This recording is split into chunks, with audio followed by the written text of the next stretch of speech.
two things now that you won't find anyplace else, and they're both extremely consistent with the ethos of this platform. So, welcoming in our colleague Bachungar Sargon, who launches a new program with Dan and three colleagues today, which we'll tell you about in a moment, and welcoming back David Burrell of WIC in Georgia, our polling partner for the third edition of the People's Poll. The People's Poll has questions that WIC writes, 1,000-person national poll, but also has questions that members of the two-way family right, Bacha, Dan, and I have some questions, and also questions from you all. So David's going to run through the deck, and Batya and Dan and Sean and I will chat with him about it. And then we're going to take your questions. It can be about anything you want, including about the poll. And if you're on here today and you see your question, please raise your hand and come in and talk to us about it. But we're very proud of what we think is unique. We can't find any example of anybody else using it. Soliciting input from you all. And for the third straight time, David will back me up. Your questions were excellent. Your questions were excellent, and we're just so pleased to have your input. Later, after the program, on the WIC website and in my Substack, you'll get access to the full poll, including the methodology. Again, 1,000-person online poll, and we'll do another one of these. So if you didn't get your questions in this time, you'll have another opportunity. Without further ado, David, thank you for being our partner on this, and go to it. I'm going to kick it off a little bit differently. As Mark mentioned, one of the unique things about this poll is that we get questions from the people, the two-way community, and we hope we continue to get more and more. And we're able to field those and get America's opinions on your questions. And now for three people's polls in a row, there's always multiple questions that we that do polling for a living never would think to ask, or maybe we should have thought to ask, and the results get us thinking, get us talking. And so each week each couple of weeks, we're going to start to pick one of those and lead with it. Question that really got us thinking, and our whole team had different opinions on, that came from Emmanuel from Los Angeles, California, one of the two-way community members. And the question was, which political party do you think is more influenced by corporations and wealthy donors? And now, when originally one of my teammates told me this was in it, I thought, well, if you had asked this in 2012, I would have certainly thought the Republican Party. But the gap in which, and the spread in which people said GOP, and even particular people who voted for Trump said the GOP is more influenced by large corporations and wealthy donors, was pretty stark to me. And it got us thinking, got us talking about what this means, and what would it be like even if you put Trump in there instead of the GOP? And would it be different? Because he certainly hasn't been a friend to numerous large corporations or wealthy donors in recent history. David, David, hold on. Yeah. I want to hear from all three of you on this, because again, most of our poll results, unfortunately, in this day and age, are polarized, right? It's like Republicans say one thing, Democrats another. This is a pretty stark finding. Batya, Sean, Dan, love to hear what you guys think about this. Yeah, I think this is something that I try to tell Republicans a lot. There's only one thing that your average MAGA voter hates more than the Democratic Party, and it's the pre-Trump Republican Party, because they feel like their concerns were sort of pimped out on the altar of the things that the elites agree with them on, which is the cultural issues. And so the elites on the right sort of sold them out because they had them hostage because the Democrats had become so far to the left. And Mark, this is kind of where I diverge from you on the JD front. The ways in which Trump is competitive and popular are all the ways in which he is different from the pre-Trump GOP. And that is both on social cultural issues and on economic issues and on foreign policy issues.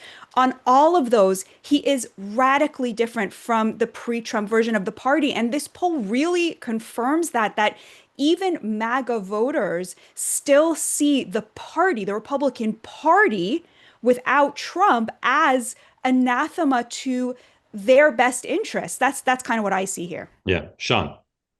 Preach, sister. I mean, I just think the challenge is, we just talked about Elon Musk being the richest man in the world and kind of overseeing reorganizing the federal government. And Trump likes to brag about how rich a lot of his cabinet is. I mean, it's hard to, and look, where does he spend his free time? At his country clubs, at Mar-a-Lago and Bedminster. It's hard to simply say he is just for the working class when he surrounds himself with rich donors, and he's, walks around the Middle East with like a who's who of Fortune 500 CEOs. It's hard. It's amazing. Populist. I will say that to me, it's sort of like a lot of the people who preach about the problem with the media and then go run and do a political breakfast. It's like, Yep. what are you doing? But I think part of this would, and David, I don't know if he's capable on the fly of doing this, but I think that Bocce's point is kind of the key thing to me. I would actually look at the crosstab in this, and I wonder how many like sort of Trump voters believe that the party, it's probably not the Democrats that are driving this. And equally, by the way, I'd say that there's probably a populist strand of Bernie Sanders voters in the Democratic Party that drives their numbers, because that's the issue here, is that both of those segments of the respective parties believe that there's too much corporate power in the establishment wing of the party. Yeah, and just to be clear, the mood of America, as you said, Sean, both on the Bernie Sanders left and the MAGA right, populist right, you see the numbers for neither are, within the margin of error of 0. Now, maybe that's always been true throughout American history, but that's pretty striking as well. All right, David, we talked a lot about this one because I found this one to be one of the most interesting. But you go back to the slides, and we'll chime in as needed. And I'll just add in, this is the same question, and I wanted to look at the age cross tab because I've been kind of anticipated that it may be different with 18 to 34-year-olds who aren't, at least a segment of them aren't as familiar with the Republican Party pre-Trump, and these are pretty loud numbers. If you look at how statistically significant they're different than every other age group here. Yeah, it's very fascinating. Because their vision of the party is mostly defined by Trump, who speaks at least speaks about anti big corporations. That's right. Normally you see huge gaps on gender, right? And you do see some here, but the age here was the biggest, and isn't it fascinating that the reverse is true of the Democratic Party? Right, that's the highest for us, 18 to 34s, and then it trails off. Right. Yep. Really good point, Dan. Okay, David. Okay, so we have a couple questions on Harvard. So we'll roll through those, and y'all just chime in when and tell me to move on when you want to. So first question is Kylie from Athens. President Trump proposed diverting $3 billion of Harvard grants to trade schools across America. Do you support or oppose this? And largely, 56% of voters either somewhat or strongly supported that. And you obviously see independents up there. Yeah, I think it's one of the actually more interesting kind of from a political standpoint. I wonder if you're going to hear more about this right here. I wouldn't be surprised if you hear Caroline use this line a lot today at 1 o'clock, because David, I'll see where you go. I don't want to jump the shark here, but I found when I looked through this last night, it's like competing interests can be 4 things. I don't support Trump attacking Harvard, but if he does, give the money to trade schools. It was sort of like you found this dichotomy of what people would be willing to support, but it's fascinating to me because there's clearly like a strain of they know what they're doing because they added that line in there to say, yeah, but we're going to give it to these people. If I were a Democrat, I'd jump on this. I don't make a lot of predictions, but I predict if Bocce runs for president, this will be a key platform, plank of hers. Strip all the money away from Harvard and send it to Ohio trade schools. I don't know if President Trump is aware, but it was President Obama who defunded vocational training in high schools. I feel like if someone told him that, this would be a really salient talking point. Well, it would be. I'd wonder if anyone's listening. Yep. although he would say it was done by Barack Hussein Obama if he used that point. All right, David, forward. All right. Staying on Harvard, Mark from Tyler, Texas. Voters divided on revoking Harvard's ability to enroll international students. Despite Bocce telling me that no one agrees with me, half the country agrees with me. So I find this really interesting. Yeah. Look at the party breakdown. Yeah. I would have thought this might have been. But look at the party breakdown. But look at independents on my side, and it's just the overwhelming support of Republicans that makes it roughly even. But Democrats and independents are in that. But you notice, by the way, again, it's almost like they got an advanced copy of this because you saw Rubio's comments yesterday. They're really now focusing on Chinese students, right? So they're almost like, hey, so let's go down to another question. I mean, like they know they almost are tweaking it on the as they go. I think one of us might have leaked it to the White House. They also, of course, the president yesterday was much softer rhetorically on Harvard than Yeah, I was he's been, about to just about to say that. saying he doesn't want Harvard to be hurt. All right, David. Well, Mark, can I just say Mark, one go ahead. thing Yeah, really yeah, quickly? of course. I would have thought so often now when I see sort of the breakdown of Democrats versus Republicans, there is, of course, this an economic component to this. We know that Trump won the majority of Americans who make under $100,000 a year, and Kamala Harris won with those who make over it. But Dan made a really interesting point yesterday on the morning meeting, which is that there's a lot of, elite Democrats whose kids had been waitlisted at places like Harvard and Yale and Princeton and what have you, who are suddenly getting in because the foreign students are no longer applying for those positions. I think that that is something I had not even thought of, and that could be seismic. I think we're not seeing it in this poll, but I feel like that could be could change things a little bit. Botcha. It's all the talk of the Upper West Side amongst parents of children who previously had no But chance. Mark, are they giving Trump credit for it, or they're still like, I hate him, but I'm glad my kids now No, going to they Harvard? love it. They say love it's it. like sorry, Mark. They go love ahead. it. No, they love it. They love I it. will say just I do want to flag. It does make me uncomfortable that the administration is now going to signal out just Chinese students. I mean, I get the politics of that, but now you're signaling out one country. Like that to me is not. Dan, like you're either saying no Dan, international students or Dan, OMG. It's an existential twilight struggle for survival against one country. Of course we should single them out. I don't. So make it broader. Make it China, afraid, North Korea. You're afraid of us offending Iran. the sensibilities of the Chinese people. I don't come close. I don't come close to understand. I don't come close to understanding your position. It's un-American to single out the country that's trying to destroy us. It's Mark to say that I fully agree that saying you shouldn't buy their routers because they may have back doors into our technology. But to say that their children cannot come to the United States to be educated, to me, I don't like that. Like we are going down a slippery slope. Have you been replaced by a Manchurian co-host of this program? They're sending their kids here. The best case is we're educating them to beat us. The worst case is they're spies. He sent his daughter here, for goodness sake. How could you possibly want Chinese kids in our colleges and universities? How could you possibly? And how could you possibly be offended for them being singled out? I'm stunned. Singling out is like a racial thing, but I think, Dan, like this is the troll they keep doing on the Democrats, and the Democrats just never learn. Like, do not stand up for Xi Jinping's daughter going to Harvard. I agree. It's not racial. We'll take all the Thai kids, and Taiwanese kids who want to come. I'm all for that. Botcha isn't, but I'm for that. Oh, I get the politics of this 100%. You're right. It's not politics. It's not politics. It's substance. We're helping them beat us. We're letting them spy on us. We're letting them recruit other spies. So then other countries that we have issues with, are we going to start banning other people's from coming in? I'm open to it, but I'm not at all adverse to signaling out the country that's trying to destroy us. Iran, North Korea. We'll add to it. I'd let Iranians. Okay, because Mark, under that theory, there are a lot of people that would say that no Saudi children, no people from Dubai should come in here. We shouldn't be taking their money. I'm open to it too, Dan, but they're not trying to destroy us. Mark, they fund terrorists who have literally tried to kill us and were successful on 9/11. I mean, this is where I get really uncomfortable, right?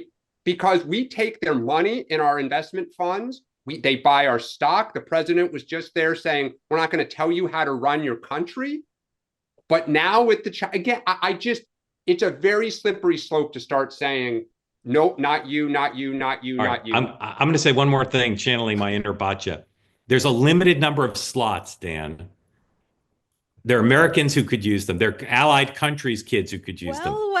Giving them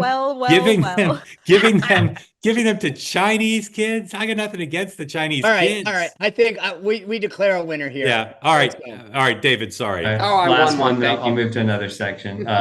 So on revoking the tax exempt status, 46% of voters support revoking it, and 38% oppose. Interesting. Next, let's get off of Harvard. Let's do diversity. All right, so we had a question on political cartoon. This is more inspired by the two-way community, but kind of like we did the shake our head moments last week. We wanted to try to figure out a way to include this. So we asked which is the best on the Biden cover up. And so I'll walk through all three.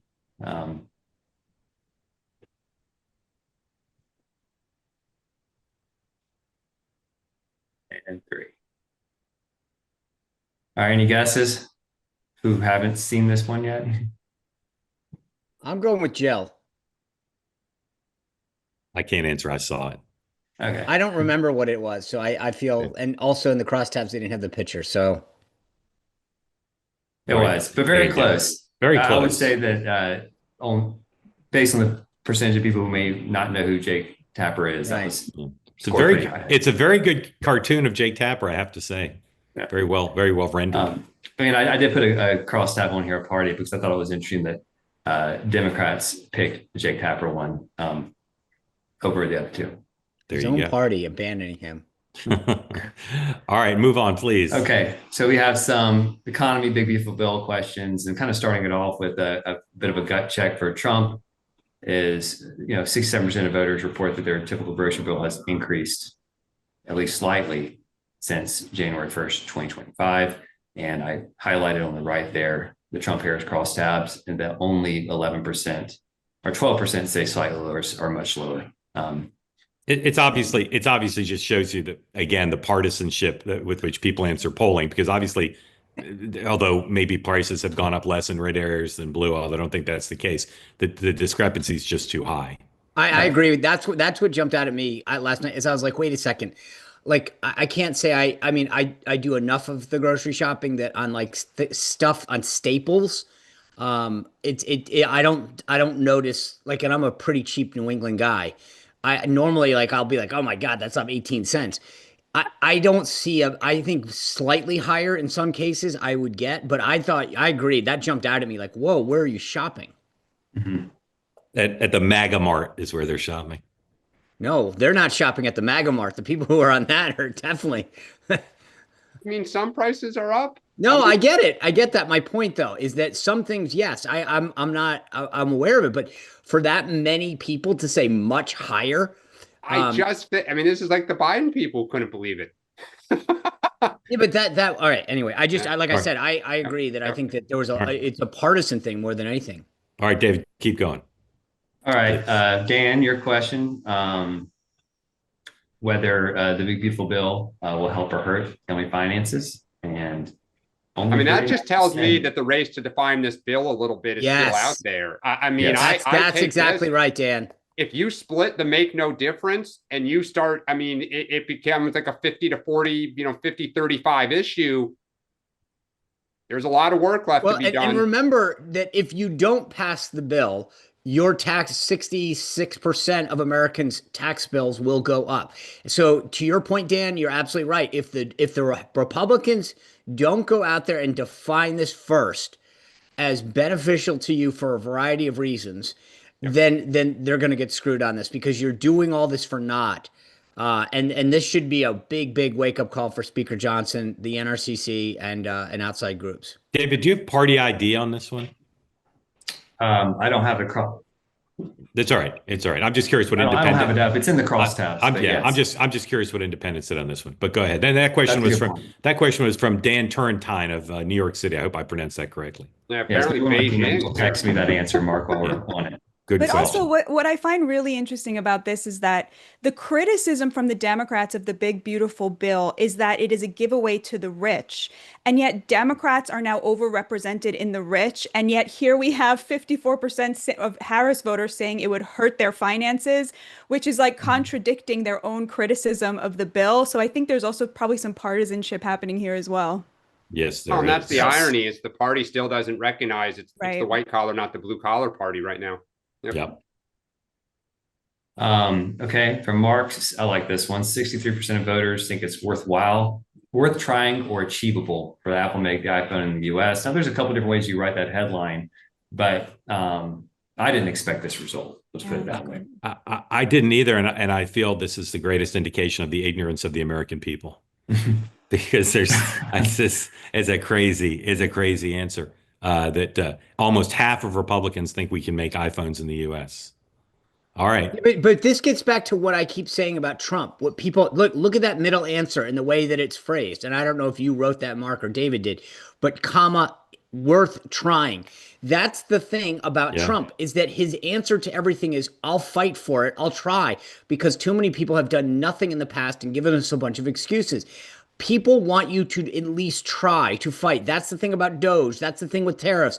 That's the thing with bringing reshoring stuff, is don't just tell us it can't happen. Go out there and fight for it and try. And Trump's at least willing to be that fighter that we've asked, our politicians to be. But I Totally think agree. Go ahead, I Dan. mean, I think the challenge is that in the abstract, that's right. The problem Trump keeps bumping into is when reality hits. So if you Yeah. said, but worth trying and paying a few $1,000s more for the iPhone, I bet those numbers go down. Wait, I David, believe- but Go isn't ahead. 37 and 47 84, not 63? I'm an English major, but Oh yeah, you're right. That's my apologies. Typo. Yeah. so is the typo in the total or in the It's in the headline. Yeah. so it's So actually it's much higher than that. 84% Yeah, think my it's apologies. realistic Yes. or worth trying. Yes. That's Yes. unbelievable news for the president's tariffs It is. program. It is indeed. And I believe I wrote the language because before I was an entrepreneur, I used to write poll questions. But I think Sean's exactly right, which is worth trying. Is the reason why elites are more up in arms about the tariffs and more enthusiastic about onshoring than, or less enthusiastic about onshoring than the people. The people want to try. But I think you do have to then say that once reality hits, the people have run away, right? Doge was popular for a month. Then it became unpopular. Tariffs were popular when they were talked about. They become unpopular when they're executed. That's the challenge for Trump. Yeah. All right. Let's see. David, to pick two more, and then we're going to open it up to others. Okay. All right. Well, here's the bias on Q. So here, 57% of voters believe the best way to balance the budget is to raise taxes on the wealthy, compared to 16% said cutting entitlement programs. As you can see, people who make $250,000 or more were the ones who wanted to cut entitlement programs, and the cross tab over here. Incredible this question. is pretty consistent across polling now. Yeah. Yeah. I mean, I'm surprised. I mean, I know I'm actually really upset about this one. It pissed me off. Bocce, you've been saying this for a while. I've been saying this for a long and time. Mark, And every poll I've seen, aside from this one, has the number much, much higher, including for Republican voters, like 50 to 60 to 70%, especially when it's given as a choice between cutting entitlements and raising taxes on the rich. This is just like a bonanza waiting to happen for Trump. Can you imagine forcing every Democratic politician to vote against a bill that raises taxes on the wealthy from 37% to 39%? It's such a small amount, and it would be so epic as a troll, as policy to generate revenue, to pay down the budget. Couldn't agree more. And the thing, look, here's the thing that constantly upsets me. He's trolling his own party. It's funny because I sort of just had the aha moment why Steve Bannon keeps talking about this. Yeah. And Mark Halperin. the problem that I fundamentally have is, look, America, the privilege of living in this amazing country is that we have to pay for things. Good roads and bridges, a military, things like that. I get that. And that's what we have to face as Americans. But what pisses me off is that if you're going to ask me or any American for more money, respect the money that I've sent to Washington already. And this is where I love what Doge was doing. And if you're not in Washington willing, any of these guys, and Dan, you're right, they don't see the merit. It's just, hey, ask me for more money. I feel like this is my son the other day said, can I get some more money for lunch? I said, what'd you do with the money I gave you the other day? And he goes, well, I spent it. And I go, on what?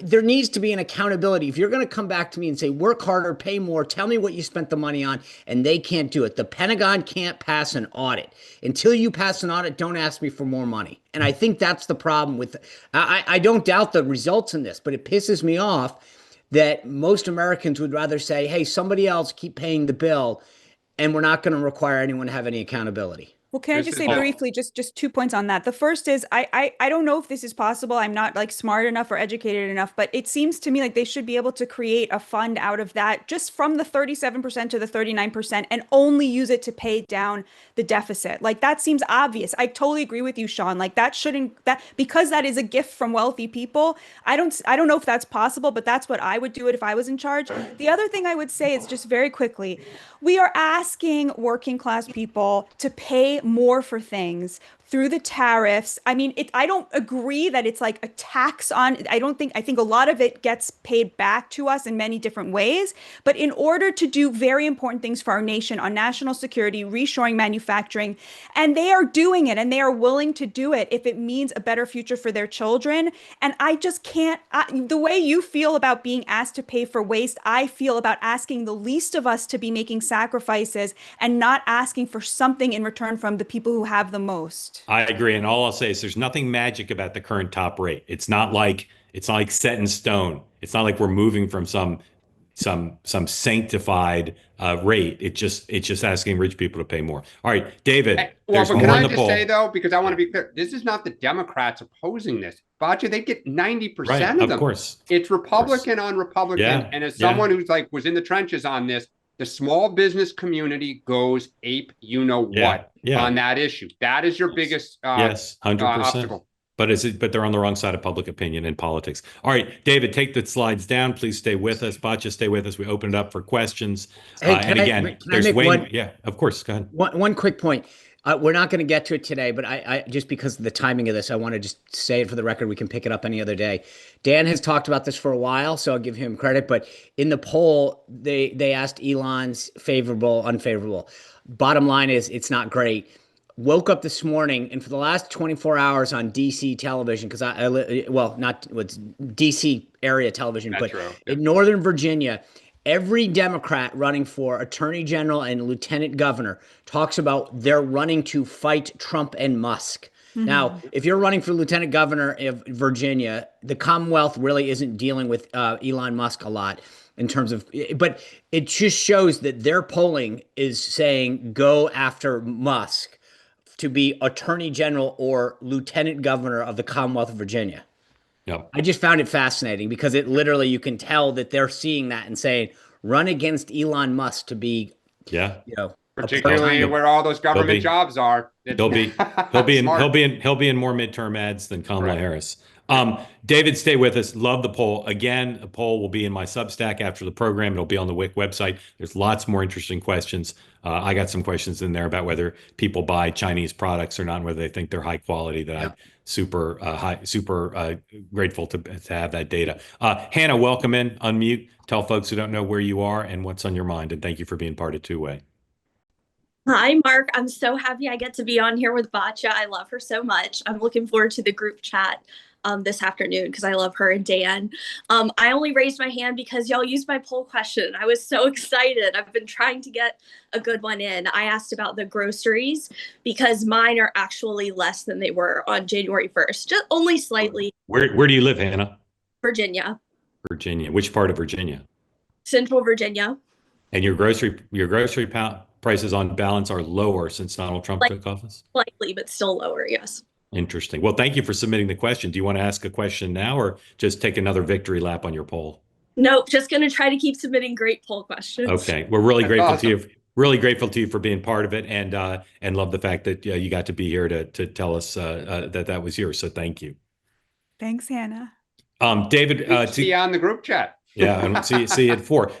David, to the extent you've gotten feedback from your colleagues at WIC or in general, how do polling professionals feel about the People's Poll and people like Hannah getting to submit questions? Well, they think it's the most obvious idea that they never thought of, I would say, because you do get so much unique questions, and that doesn't surprise anyone. Because the people think differently than we do who are in the space, the people in the show and my polling peers. And so yeah, that I would say that's the major reaction you get. Yeah, I love it, and I see a lot of them. And again, like Hannah's, like maybe we would have thought of it, but maybe not. And so many of the people submissions are things we wouldn't have thought of. And it's not just the topics; it's the language and the choices that are really granular and really reflective of a reality that people in the big city of Atlanta may not think of, let alone Gotham City. Hannah, thank you again. Bob, welcome in. Tell folks who don't know where you are after you unmute what's on your mind, and thank you for being part of Two-Way. Hi, good morning. I'm from Dixon, Illinois. Thanks for taking me this morning. I just had a comment. First of all, I'd like to compliment everybody. I know the last listener had submitted a poll question, and I thought in general the poll questions seemed to be pretty outstanding, and that's part of the reason that I come to a place like Two-Way is to hear that kind of information. I had a comment though about that poll question that was about the I think it was the iPhones being built in the United States. And one of the things, and I put that in the chat, Mark, that I think maybe you had missed is when you throw in that concept of is it worth trying, you're naturally going to get a lot of people to say, well, sure, it's worth trying. And part of that is from experience. I worked in a business that involved financing sometimes. And when you try to explain to people that maybe they weren't going to qualify, let's just put it that way. And, it might actually hurt them. For instance, if we submitted this loan just to get what we pretty much, knew were going to be declines, and that running their credit that many times might be bad for them. And sometimes they could confuse that with, and don't get me wrong, we would always try if the customer absolutely insisted on it. But like they would get the impression sometimes on how you handled it as if you were, maybe a little too short or dismissive about it. Yeah. That, well, Bob, it's not worth, you're not trying for me. Yeah, Bob, I think the wisdom of Dixon and Sean references as well, which is the point of the poll question is elites say don't try because it's impossible, because our economic models say it's impossible. Right. The American people think, yeah, let's try. President Trump thinks we should try. We don't like the status quo. We don't like the trajectory of all these manufacturing jobs leaving the United States. So yeah, let's try. And I think that's why I was so interested to see the outcome. And I was surprised at how overwhelming it was. Because Mark, one of the things that I like about this David. poll one of the things I like about this concept that I'll add to that is, and polling, a lot of times in internal polls, especially, you don't see them as much on public polls, but we're allowed to show them here, is that you're kind of testing a viewpoint. That's how people think. Yeah, it could be tough, but it's worth trying. And so you just want to get people's reaction to that viewpoint. So it's not always like, hey, let's test this academic grade like it's on a ballot, right? Exactly. And you don't have any context. Sometimes the context is a viewpoint. And that's what makes some of these questions really interesting, is some people want to test their viewpoints against each other. And well said. Well said, David. Well said. And we know from focus groups, and Mark, you and I were talking to a congressperson from Michigan who said that a lot of working class voters appreciate that Donald Trump tries, even if he only moves the ball 5 or 10%. And they have said to the Democrats, but what did you do? And exactly. that is a huge problem for our party. Bob, thank you. Grateful to you. Celia, welcome in. Tell Batya or tell Dan he's wrong about the Chinese. Okay, and I have to keep this short because I have to hop on a work call at 10, but I'll try to keep it as concise as I can. So my red flag with China actually started 10 years ago when I was a freshman at the University of Iowa. And there is a very significant population of Chinese international students there. I looked it up the other day. It's well over 50% of international students at Iowa are from China. And there was a kid in my dorm on my floor my freshman year who was from Beijing City, and he was very friendly, and he opened up a lot about what that experience is like on the Chinese side.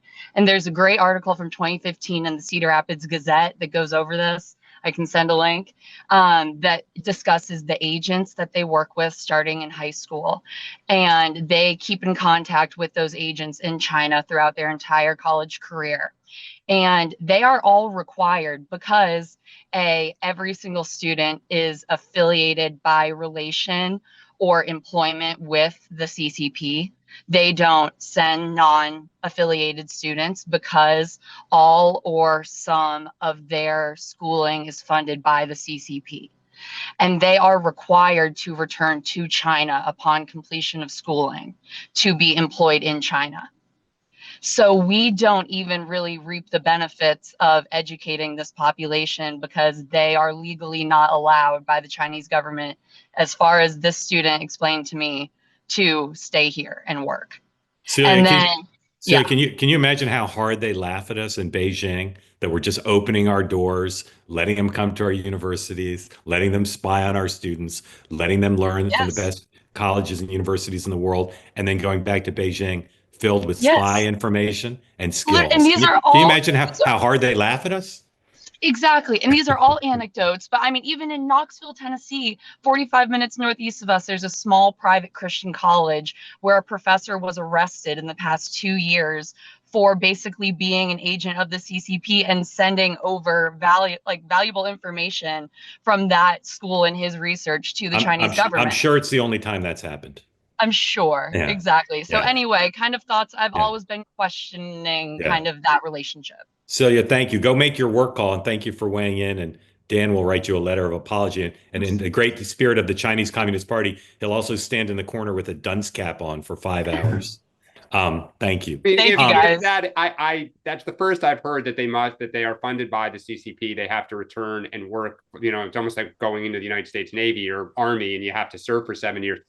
If that is true, that is a different story. I will then admit that I would be wrong, but I have not heard that before. Doesn't mean it's not true. But Dan, all I can say with respect is I'm glad you weren't head of the CIA during the Cold War. For many reasons. Yes. For many reasons. All right, David Burrell, thank you. Tell us where people can read the poll. Oh yeah, after you correct that headline. Mark's email, Wick.io. wick.io. Yeah, just wick.io, and it'll be on our blog page. With the fixed number in the headline that none of us right. Thank you, Bye. Yes. All right, David. Very grateful to you, and we look forward for People's Poll number 4 coming soon.